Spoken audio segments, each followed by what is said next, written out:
Danilo, maari mo naman bayaran ang utang mo sa ibang paraan. Iyan ang mga salitang galing sa aking boss, na si Sir Michael, na halos labis na nagpapabahala sa akin. Simula nang makita niya si Mrs. nang minsan isama ko sa kanyang office para magbayad ng utang. Welcome sa kwentong masarap. Kung ikaw ay bago lamang na napadpad sa ating channel at nais mo ng ganitong mga content, huwag kalimutan mag-subscribe, mag-like at share ang ating mga videos. Maaari rin kayong mag-comment sa ating comment section.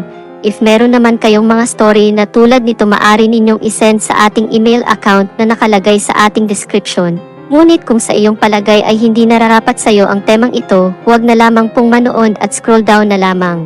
Maraming salamat! Good morning, sir.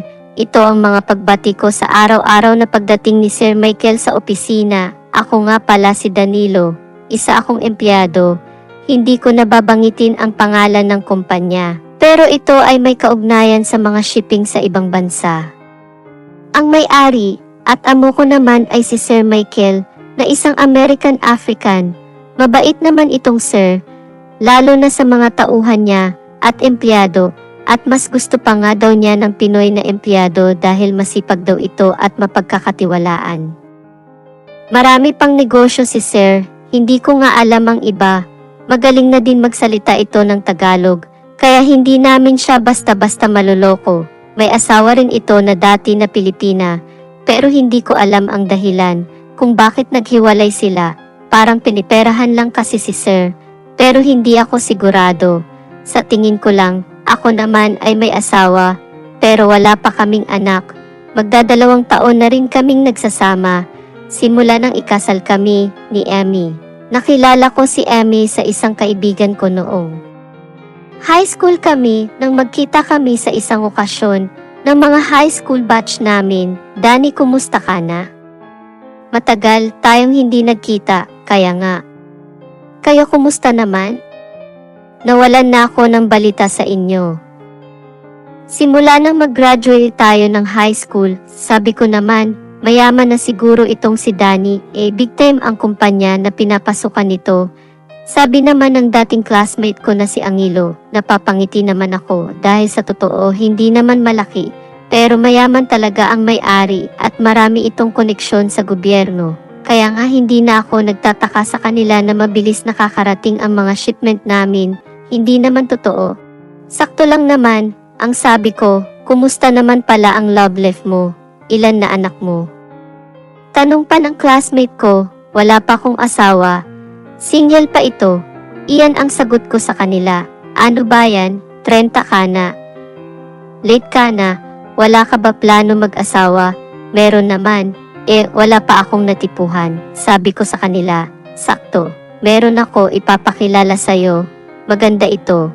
Naku, wag na. Mag-aabala pa kayo sa akin. Hayaan nyo na ako. Sabi ko pa sa kanila, Kuya, mamaya daw po tawag kayo kina tita. Ang sabi ng isang babae na lumapit sa classmate ko na si Angelo, slim ito, at may malit na mukha. Na parang may halong Koreana, maputi ito at medyo singkit. Napatingin talaga ako. Sige, dadaan na lang ako doon maya-maya. Sagot naman ni Angelo, sabay umalis na rin ang babae. Sino yun? Tanong ako agad kay Angelo. Pamangkin ng tita ko. Nagbabakasyon lang dito. Taga Palawan yun. Oy, si Danilo. Nakakita ng maganda. Nag-iba agad ang itsura. Sabi naman agad ng classmate ko. Iyon ang simula ng pagkakakilala ko sa aking misis, na hindi ko rin akalain na mapapasagot ko rin agad ito. Siguro dahil may stable na rin akong trabaho, saka ginamit ko talaga ang pera. Kahit noong nanliligaw pa lang ako, pumupunta ako sa Palawan at hindi biro ang halaga na dala ko para ipangpasikat sa pamilya niya. At ito ang magpahanggang sa ngayon ay problema ko na hindi ko alam kung kailan masusolusyonan. Dani, nag-follow up ka na ba sa shipment natin? Saka yung isang kliyente natin, follow up mo. Kung kailan magbabayad, sabihin mo, kapag hindi sila nagbayad hanggang end of the month sa korte na kami magkita, ang utos sa akin ng boss ko. Lalo na kapag pera na ang usapan, ako kasi ang taga-singil at follow up sa mga kliyente na nagbabayad. Sa akin din sila nagpapadala ng bayad, minsan cheque, minsan cash. Binigyan di kasi ako ni boss ng authority na minsan sa pangalan ko nilalagay ang cheque, tapos ako na ang nagka-cash out, minsan naman diretsyo na sa bangko. Paring Danny, may laban ang manok ko sa linggo, sama ka na, magkano ba parada? Tanong ko naman, ikaw nga ang hinihintay ko, kung magkano ang kaya mo, ito naman ang libangan ko, na halos magpaubos ng pera ko. Minsan naman kapag swerte umuwi ako na masaya, pero minsan talagang malas, kaya naman ang misis ko ay nagagalit sa akin. Mabuti na lang, ang sweldo ko ay hawak niya, kaya hindi ko na nababawasan pa. Ang mga naitataya ko ay ang mga minsan nabigay na padulas, para mabilis na makabiyahe ang shipment nila, na kung tutuusin ay mas malaki pa sa sahod ko. Dahil nga dyan nakabali rin ako ng sarili namin bahay, at kahit paano, may isang sasakyan, pero dahil sa sabong na yan, nabaon din ako sa utang. Danny, akala ko ba nagpadala ka na ng demand letter doon sa hindi nagbabayad sa atin? Bakit wala pa? Ang pasigaw na galit ni boss sa akin. Sir, naipadala ko na po. Follow up, follow up. Yan ang gawin mo. Kung kinakailangan na gumamit ka na teknik, gawin mo. Sabi pa ni sir, na ang ibig sabihin ng teknik ay tatawag ako sa mga kontak niya, para yun ang pagalawin at para mapilitan magbayad agad ang mga may pakakautang kay boss. Meron din kasi itong negosyo sa kasino at sa akin din dumadaan ang mga may utang sa kanya dahil hindi naman direktang nakakausap nila ang boss ko. At lahat sila ay dadaan sa akin. Kaya nga kung tawagin nila ako ay kanang kamay, pero hindi lang naman ako ang tauhan niya, marami kami. Alam ko na meron siyang grupo na hawak na kapag may mga atraso sa kanya at kapag hindi nagbabayad, ang mga ito ang utusan niya na maningil.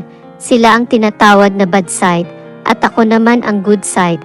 Pang front lang kasi namin ang company na hawak ko. Pero ang totoo, meron silang ibang negosyo na pinapatakbo at ito lang pangalan na ginagamit. At maging ang pangalan ko ay ginagamit sa transaction dahil na rin sa tiwala ni boss sa akin. Pero hindi pala lahat ganun kapag pera na ang usapan. Lahat pwedeng maging kalaban kapag pera ang sangkot. Pak, isang malakas na sampal ang tumama sa mukha. Isang umaga na pinatawag ako ni boss sa opisina, pinagkatiwalaan kita. Pero bakit ito ang igaganti mo sa akin? Ang galit na sabi ni boss sa akin. Habang ako ay natulala sa biglang pagsampal niya sa akin, hindi naman na ako sumagot at hinintay ko lang na matapos ang mga sasabihin niya sa akin.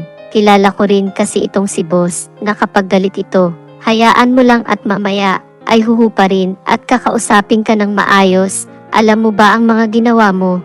Hindi lang buhay mo ang nakataya, pati ang kumpanya, ang mga tao na kasama mo dito, ipinahamak mo. Yan. Ang pasigaw ulit ni boss sa pagsasabi sa akin. Unti-unti naman ay nagkakaroon na ng liwanag ang sinasabi ni boss sa akin. Dahil naalala ko na ito, alam mo ba kung ilang milyon ang perang nawawala? Nagtiwala ako sa'yo na akala ko, hindi ka katulad ng iba, pero kapareho ka rin pala nila. Ibalik mo ang pera ng kinuha mo para magkasundo tayo.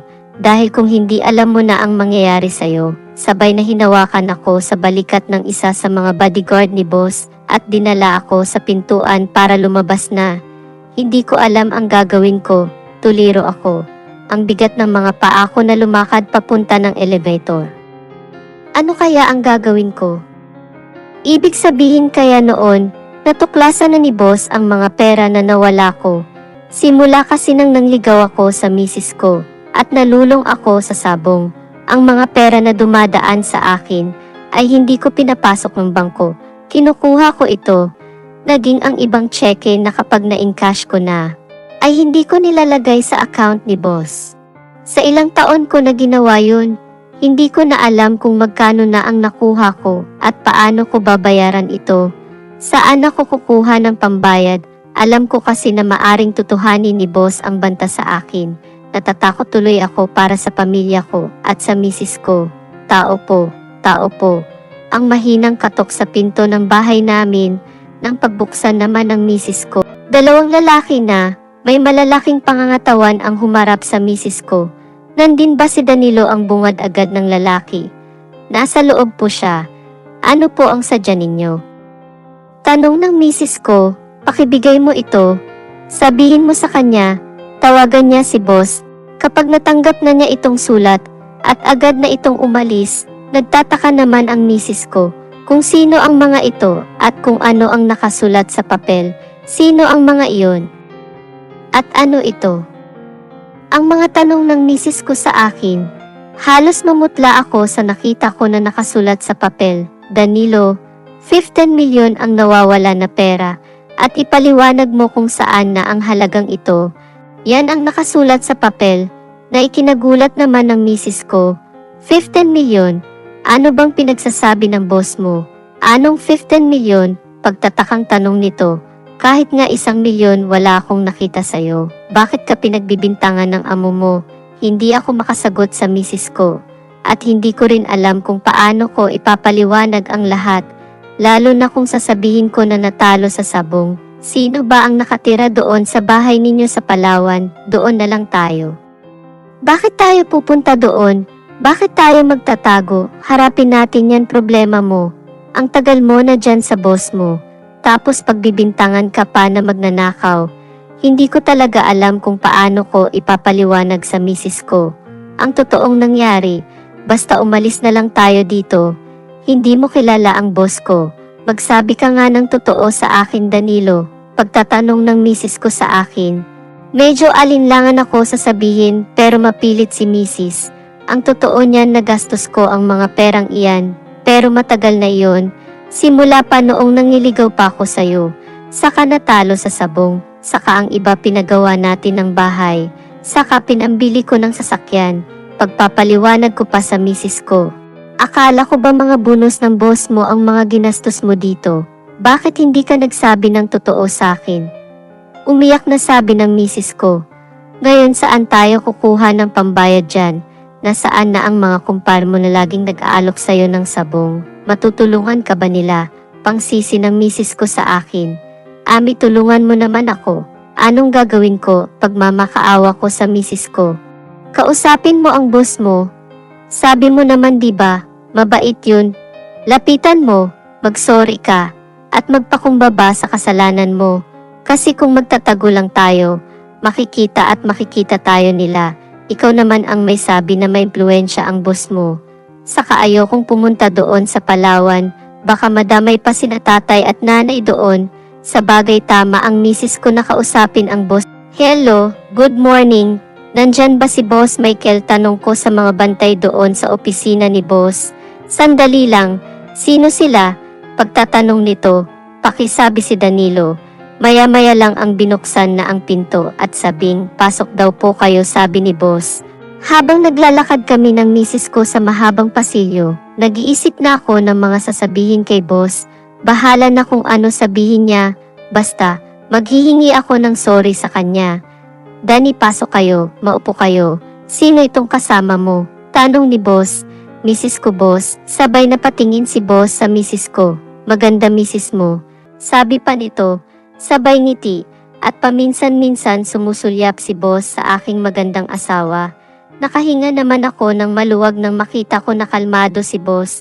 Dani, alam mo ba na nagbayad pa ako ng mga investigador at auditor para lang malaman ko kung saan napupunta ang pera? May mga tauhan akong tinanggal dito dahil sila ang pinaghihinalaan ko, pero nagkamali ako sa kanila. Mabuti naman at pumunta ka dito at nakipag-usap. Kilala mo naman ang ugali ko, diba? Madali lang akong kausap. Basta makipag-usap ka lang. Iyan lang naman ang hinintay ko sa'yo. Matagal ang pinagsamahan natin. Kaya pag-usapan natin kung papaano mo maibabalik ang pera sa akin. Boss, sa ngayon po, wala talaga akong maibabalik pa sa'yo. Kung maari sana, ay tanggapin mo ulit ako dito sa trabaho at babarayan ko ng serbisyo ko ang utang ko sa iyo.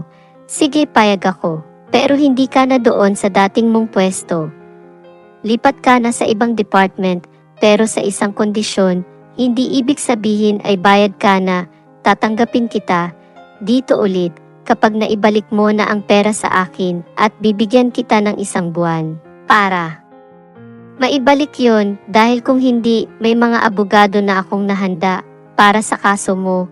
Sige na, umpisahan mo na maghanap ng perang nang maibalik mo sa akin at tandaan mo 30 days lang, sir. Sorry po, maari po ba nahulugan ng mister ko? Paunti-unti ang pera. Wala talaga kaming ganyan halaga. Sabay lapit ng misis ko sa boss ko at nakikiusap ito. Misis, wala kayong atraso sa akin. Kaya hindi mo kailangan mag-sorry at makiusap. Si Danny ang may kasalanan, kaya siya dapat ang magbayad. Sabay na suminyas ito sa mga bodyguard niya para palabasin na kami. Habang nasa hallway kami, mabagal kaming naglalakad habang ang misis ko ay patuloy sa pag-iyak. Ikaw kung nakinig ka lang kasi. Sa akin, hindi mo sasapitin ito, kasalanan mo ito. Kaya ihanda mo na ng sarili sa kulungan, pagsisipa sa akin ng misis ko. Ako naman ay tulala lang. Iniisip ko na maaring akong makulong hanggang makarating kami ng bahay. Wala pa rin akong masabi sa misis ko. Pero mahal ako ng misis ko at mahal na mahal ko rin siya. Kaya ayaw ko na madamay pa siya dito sa pinasukan ko na gulo. Amy, uwi ka lang sa Palawan. Hayaan mo na ko dito. Baka madamay ka pa sa kaso ko. Haharapin ko na lang ito. Sabi ko sa misis ko, ano ka ba? Asawa mo ako. Hindi. Kaya ihanda mo na ng sarili sa kulungan, pagsisipa sa akin ng misis ko. Ako naman ay tulala lang. Iniisip ko na maaring akong makulong hanggang makarating kami ng bahay. Wala pa rin akong masabi sa misis ko. Pero mahal ako ng misis ko at mahal na mahal ko rin siya. Kaya ayaw ko na madamay pa siya dito sa pinasukan ko na gulo. Amy, uwi ka lang sa Palawan. Hayaan mo na ko dito. Baka madamay ka pa sa kaso ko. Haharapin ko na lang ito. Sabi ko sa misis ko. Ano? Kaya ihanda mo na ng sarili sa kulungan. Pagsisipa sa akin ng misis ko. Ako naman ay tulala lang.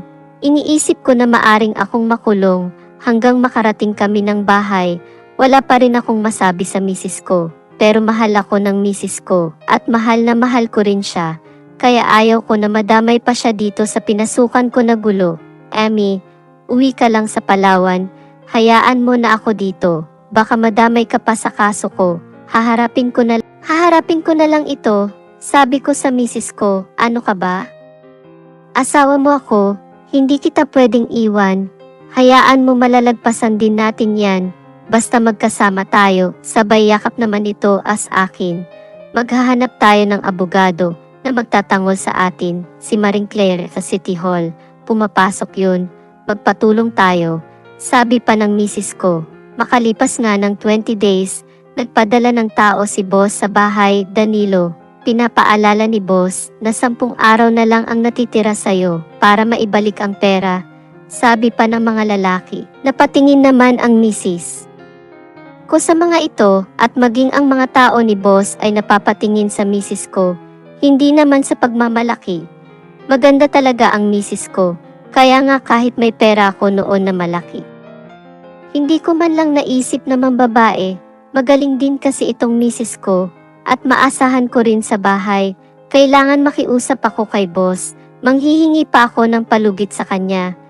Sabi ko sa aking sarili, saan ka pupunta? Tanong naman ng misis ko sa akin, pupunta ako kay boss, makikiusap ako. Muli, para sa extension ng palugit niya sa para maibalik ang pera, sasama ako.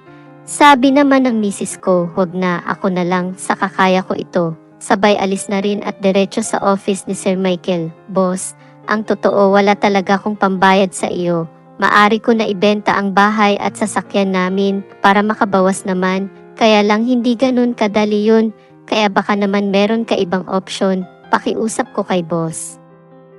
Sige, mag-extend ako. Bale gagawin ko na 11 days ang natitira mong araw. Sabay tawa nito.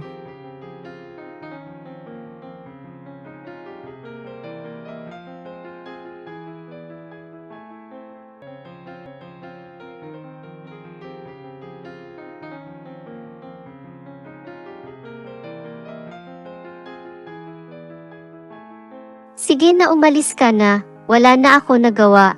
Kaya tumayo na ako at dahan-dahan naglakad. Pero hindi pa ako nakakalabas ng pinto. Danilo, tawag ni boss sa akin. Maari mo naman bayaran sa ibang paraan ang pera. Agad naman akong lumapit muli kay boss para pakinggan kung anong paraan ako makakabayad.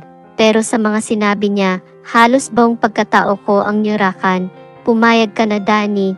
Kung wala kang pera, siya na ang ipalit mo. Saka, maliligayahan naman siya. Wala naman ako asawa. Kaya siya lang ang pagtutuunan ko ng pansin. Sabi pa ni Boss Michael, pag-isipan mo, Danny, mayroon ka pang 11 days, dagdag pa nito. Pag uwi ko ng bahay, gulong-gulo ang isip ko. Paano ko ba sasabihin sa misis ko? Ang pinag-usapan namin ni Boss Michael, kumusta nga pala lakad mo? Ano sabi ng boss mo? Tanong ng misis ko. Hindi ako sumagot, tumulo lang ang luha ko. Nakita naman ng misis ko ito at niyakap agad ako. Nandito ako, hindi kita iiwan. May maitutulong ba ako para maibsan ang dinadala mo? Sabihin mo lang ko.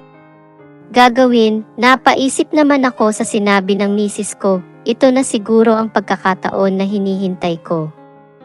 Para sabihin ko kay misis ang gusto ni boss, kaya mabigat man sa loob ko. Emmy, may option na binigay si boss sa akin.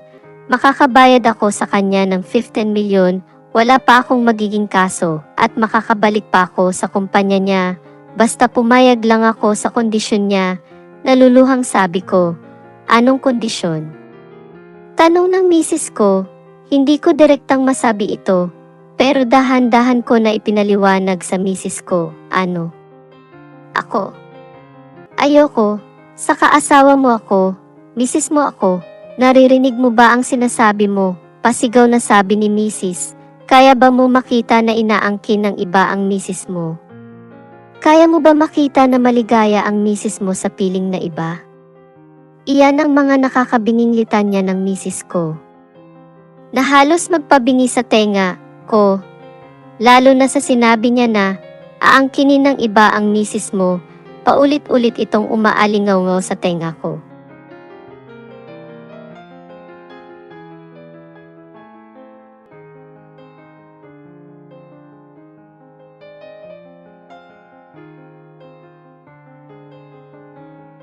Pero, Ami, iyan na lang ang natitirang paraan, dagdag ko pa sa misis ko. Danilo, nakita mo ba ang boss mo kung gaano kalaki?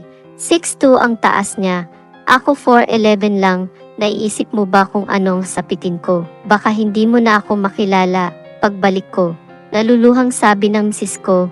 Niyakap ko lang si misis at pinakalma. Nakahanda na akong makulong. Siguro naman after 10 years makakalaya na ako. Hintayin mo ako ha.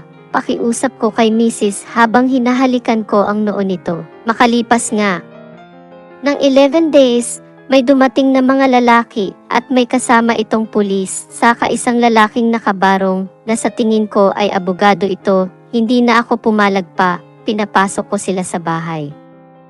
Sasama ko sa inyo, pakiusap magdadala lang ako ng ilang damit, sabi ko naman sa mga lalaki. Bigla naman lumabas ang misis ko na galing ng banyo, matapos maligo ito. Agad siyang nagtanong, sino kayo? Agad na sumagot ang lalaking nakabarong, tapos na ang palugit ni boss. Pero hindi pa tapos magsalita ang abogado, nagsalita ulit si misis, maari ko ba na makausap ang boss mo? Hindi pwede, sagot naman ng lalaki, na sana may pintuan ng bahay namin, kakausapin ko siya, papayag na ako sa kondisyon niya. Ang mga salita ni misis ko na nagpapikit ng mga mata at sabay takip ko ng tenga.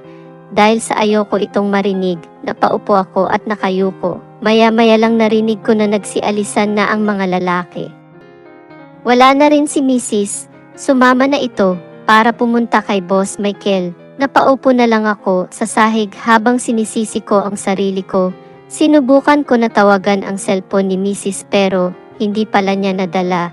Dahil naririnig ko na nasa ibabaw ng patungan ng key namin na nagriring, kaya lumabas ako ng bahay namin, pero may dalawang lalaki na bantay dito at sinabing, nagbilin si boss na bantayan ka raw namin, kaya wag ka na lumbas pa. Antayin mo na lang ang misis mo pagbalik mamaya. Paano ako kakain? Bibili ako. Pangangatwiran ko. Mag-order ka lang online. May iniwan si boss na pera. Sabay inabot sa akin. Nagulat naman ako nang bilangin ko ito. 10,000 para lang sa pagkain ko. Ilang araw ba ako dito? Saka si Mrs. gaano siya katagal doon kay Boss Michael. Kaya pumasok na lang ulit ako sa bahay. Nagpaikot-ikot ako. Naghahanap ako ng ibang madadaanan para makalabas ng bahay. Gusto ko puntahan ang misis ko pero walang ibang daan para makalabas ako. Makalipas nga ang 1 oras, nag-video call si boss sa akin. Danny, salamat naman at pumayag ka sa usapan natin. Paano yan? Maniningila ako. Sabay turo sa misis ko na nakaupo sa sofa, pero nakabihis na ito ng pantulog na damit. At halatang pinaganda pa ito lalo. Inutusan naman ni Boss Michael si Mrs. na kumaway sa akin at ginawa naman ito at unti-unti nga na lumapit si Boss sa Mrs. ko at inakbayan ito habang papasok sila sa kwarto hanggang sa isara ni Boss ang pinto at tuluyan ng pinatay ang video. Halos madurog naman ang dibdib ko sa nakita ko. Wala na akong luha na mailabas. Pag-aalala ko na lang sa Mrs. ko. Ang iniisip ko, kayanin kaya nito si Boss Michael sa liit ni Mrs. Mapagpasensyahan kaya nito si Boss Michael. Ano kaya ang mga gagawin nila? Iyan ang mga nakakabaliw na tanong na palaging sumasagi sa isipan ko. Hanggang sa tuluyan na akong napagod at nakatulog, nagising ako ng alas 5 ng umaga. Naisip ko na naman ang misis ko. Anong oras kaya papauwiin ni Boss Michael ang misis ko? Simula kagabi nang mag-video call ito sa akin. 8 oras na palang kasama ni Boss M ang misis ko. Mga alas 8 ng umaga nang may pumarada na sasakyan sa tapat ng bahay namin, hindi muna ako lumabas. Sumilip lang ako sa bintana. Nakita ko ang misis ko na bumaba ng sasakyan. May mga dala itong pagkain, saka prutas. Pero maayos ang itsura nito at nakangiti.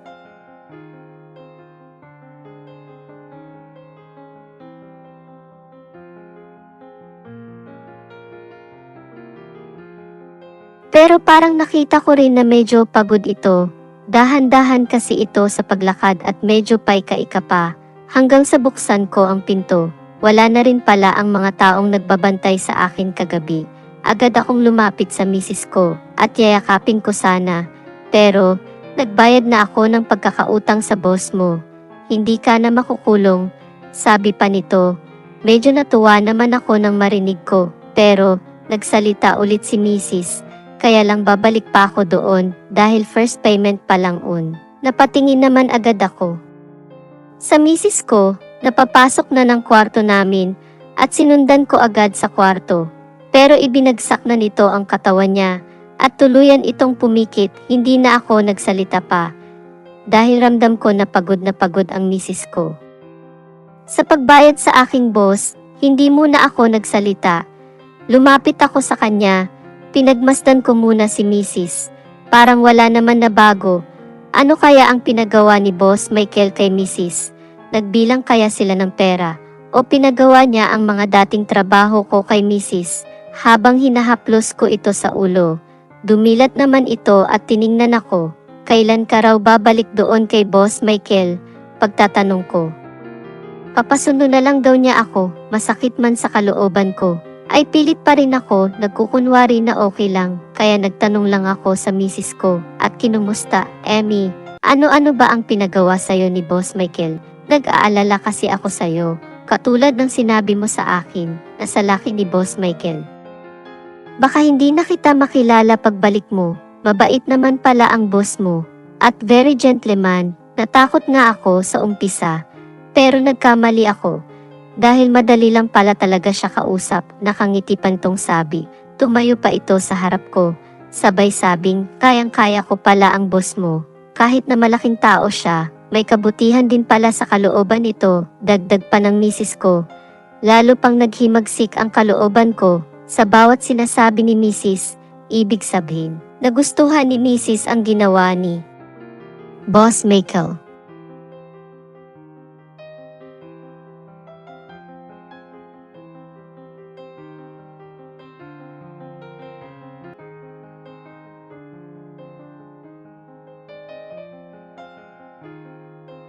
Ibig sabihin, nagustuhan ni Mrs. ang ginawa ni boss, nagsisi pa rin ang kalooban ko. Bakit ako pumayag sa kasunduan kay Boss Michael? Baka dumating ang araw na bigla na lang mawala ang misis ko at makita ko ito na masayang kasama ni Boss Michael. Kasalanan ko ito, kung hindi lang ako nalulong sa sugal, hindi ko sana sasapitin ito at kahit ang misis ko ay nadamay sa aking ginawa, hindi ko na kinaya pa ang nararamdaman ko. Lumabas na ako ng kwarto namin dahil ayaw ko ipakita sa misis ko na naapektuhan ako sa pag-alis niya kagabi. Danilo, pinapatawag ka ni boss mamaya raw na alas 5 ng hapon. After office hour, mag-usap raw kayo, ang sabi ng isa sa mga tauhan ni boss na pinapunta sa bahay. Makalipas ang isang linggo, simula nang sumama ang misis ko sa mga tauhan niya. Salamat, pakisabi kay boss pupunta ako mamaya. Sabay na umalis na rin ang inutusan ni boss. Nag-iisip na naman tuloy ako. Ano na naman kaya ang sasabihin ni boss sa akin? Nakita ko rin ang misis ko na bagong ligo ito at nagbibihis. Emi, saan ka pupunta? Tanong ko dito. Pupunta ako ng grocery. Wala nang laman ang ref natin, pero pansin ko na bakit kung sa grocery ang punta niya, bakit ang ganda pa ng suot nito? Napatitig talaga ako sa kanya. Bakit ka nakatingin sa akin ng ganyan? Tanong ng misis ko sa akin. Kasi, grocery lang, hindi pa ako tapos magsalita, sumabad agad ang misis ko. Nagtataka ka ba sa suot ko? Anong gustong mong gawin ko? Maging losyang kasalanan mo ito, Danilo. Dahil wala ka ng trabaho ngayon, ako muna ang maghahanap ng pangkain natin. Sabay na lumabas ng pinto. Emi, sasama ako sa grocery. Baka marami kang bibilhin. Paghahabol ko pa. Wag na, saka diba aalis ka mamaya, baka malalit ka pa sa usapan ninyo ng boss mo. Dagdag pa nito, wala na akong nagawa, pero sa bagay, tama naman ang misis ko, aalis ako mamaya, matagal kasi ito pag nagro-grocery.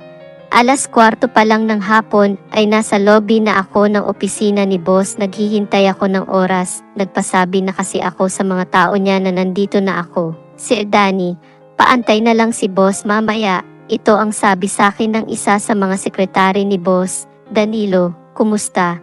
Nakangiting bati sa akin ni boss, habang nakaiupo ako sa sofa ng office niya. Maari ka nang bumalik sa trabaho, pinapaayos ko lang kung saan ka pupwesto. Ayoko naman na kasi naibalik kita sa dati mong posisyon, dahil ayoko na maulit pa ang nangyaring pagkawala ng pera ko. Paliwanag pa ni boss. Kailan mo nais mag-umpisa? Pagtatanong pa naman ni boss. Kahit bukas boss, ready na ako. Saka mga pala boss, hanggang kailan magbabayad ang misis ko sa perang nawala ko? Napatingin sa akin si boss, tapos ngumiti ito. Danilo, 15 milyon ang nawalang pera. Sa palagay mo, isang araw lang ay mababayaran na agad yon? Sa narinig ko, muli na naman pumasok sa isip ko ang misis ko.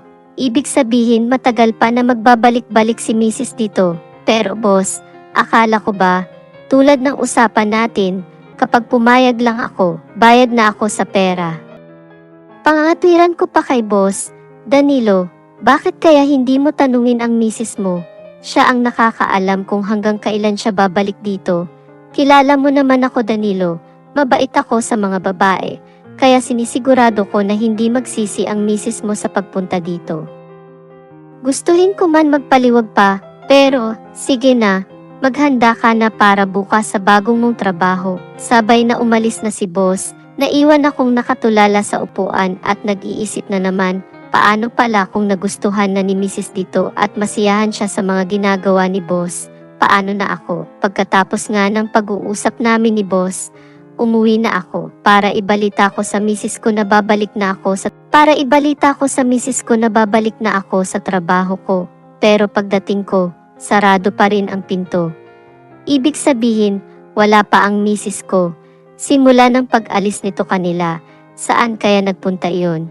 Kaya tinawagan ko ang cellphone nito, pero panay ring lang.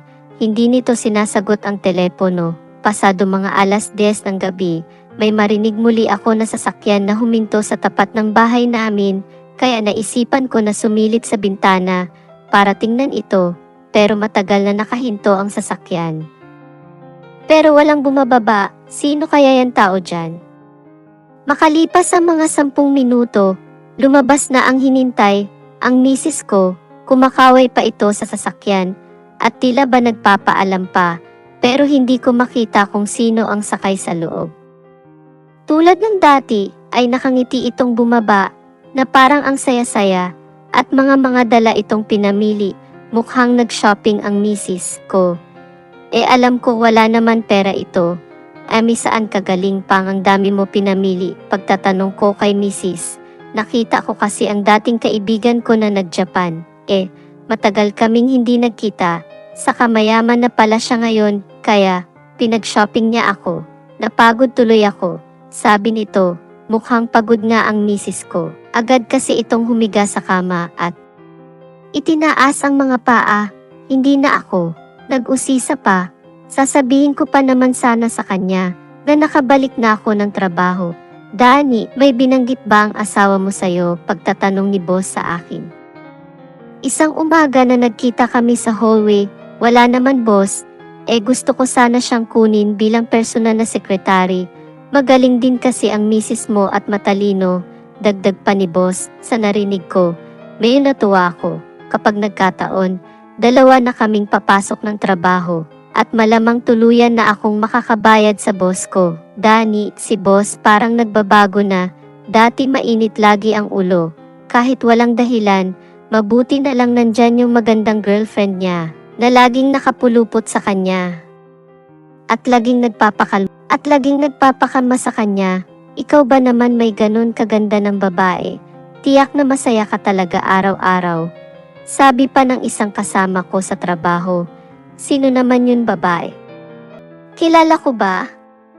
Pagtatanong ko, hindi ko alam, pero parang ilang beses ko palang lang nakita dito sa office. Madalas ko nakikita yun, doon sa kondo ni boss, kapag naghahatid kasi ako ng pagkain sa kanila. Iyon ang madalas ko na nakikita, na nakaupo doon sa kama niya. Swerte naman ang babaeng iyon kay boss. Tiyak na masarap ang buhay niya kay boss. Sabi ko naman, sinabi mo pa, swerte talaga.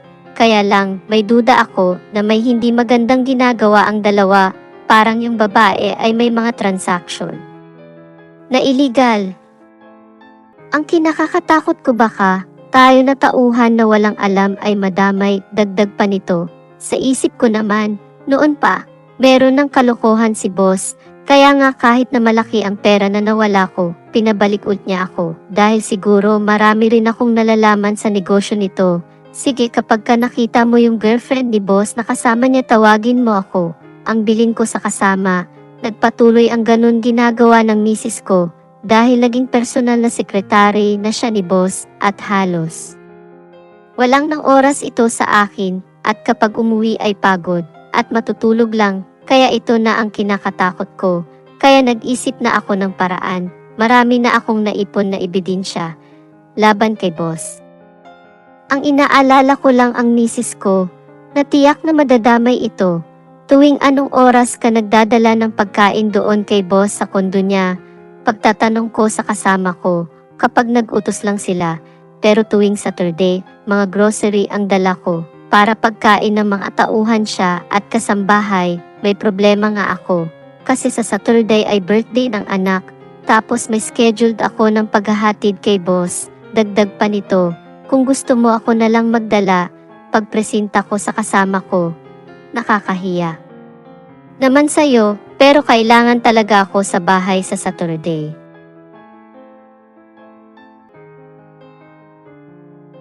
Hindi okay lang ako na bahala, bigay mo lang kung anong address at kung anong oras, sabi ko pa, saan ka pupunta?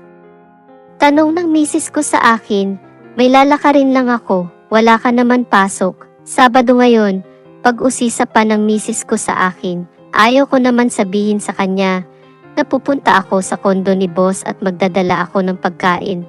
Magtatagal ka ba? Aalis din kasi ako mamaya. Sabi pa ng misis ko, sandali lang ako, mga 2 oras lang, sagot ko sa misis ko. Kaya naman naggayak na ako para pumunta sa kondo ni boss. Pero bago yun, dadaanan ko muna ang grocery na dadalhin ko sa kanila, kaya lang. Matagal pala maghintay doon dahil inabot ako ng 2 oras sa paghintay. Kaya mga alauna na ako nakarating sa kondo ni boss na sinasabi ng kasama ko, "Sir, saan ba kayo?" Tanong ng guard sa gate. "Deliver po, kay Boss Michael. Pagkain sa grocery. Doon mo lang ilagay, iwanan mo lang doon sa may lamesa. May kukuha na lang dyan." Nanlumo naman ako sa narinig ko.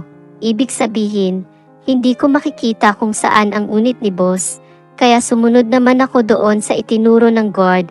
Pero nang malapit na ako, may nakita ako na babaeng naglalakad sa may hallway, pamilya. Sa akin ito at hindi ako pwedeng magkamali, ang misis ko ito, nakasuot na bathrobe, parang papunta siya sa swimming pool, kaya palihim ako na sumunod sa kanya at doon ko nakita na nakaupo si boss sa isang silya. At sabay na lumapit ang misis ko at kumandong dito. Nakita ako kung paano tinanggal ni boss ang suot na bathrobe ng misis ko at tuluyan pinaupo sa kanya. Ang misis ko naman ay nakatingala lang at halos hindi rin alam ang gagawin, kung sisigaw ba ito o tatakpan ang bibig. Dahil sa laki ni boss, parang isang bata lang ang misis ko na hawak ni boss Bewang. Ito ba ang trabaho ng personal na sekretary? Halos sumisikip ang dibdib ko sa nakikita ko at wala silang pakialam kahit nasa labas siya at nakikita ng mga tao. Naluluha ako at naawa sa asawa ko. Dahil ang misis ko, tuluyan nang nahulog kay boss at nagustuhan naman ni misis ito, ang kawawa ko na asawa, madadamay siya sa mga ginagawa ni boss. Alam ko na gagamitin lang siya nito at kapag hindi na kailangan ay tiyak na ililigpit na ito. Dahil sa tagal ko kay boss, alam ko na ang mangyayari, kaya kailangan ko nang magdesisyon. Mga NBI kami, taas ang kamay, ang sigaw ng sunod-sunod na galaw ng mga nakaitim na lalaki at papunta ito sa isang direksyon na aking itinuro. Kaya lang may ilang putok ng baril ang narinig ko at susunod-sunod ito. Natakot ako at kinabahan. Ano ba itong ginawa ko? Tama kaya ang desisyon ko? Ang iniisip ko habang nasa loob ako ng sasakyan. At naghihintay ng mga mangyayari hanggang sa umabot ng halos 1 oras at nagbabaan na ang mga lalaki. Kasabay nila ang mga wangwang ng ambulansya. "Amy, siguro may maganda kung doon na tayo sa probinsya ninyo tumira. Mas magiging maganda ang buhay natin doon at isa pa walang nakakilala sa atin sa mga nangyari sa buhay natin sa Maynila."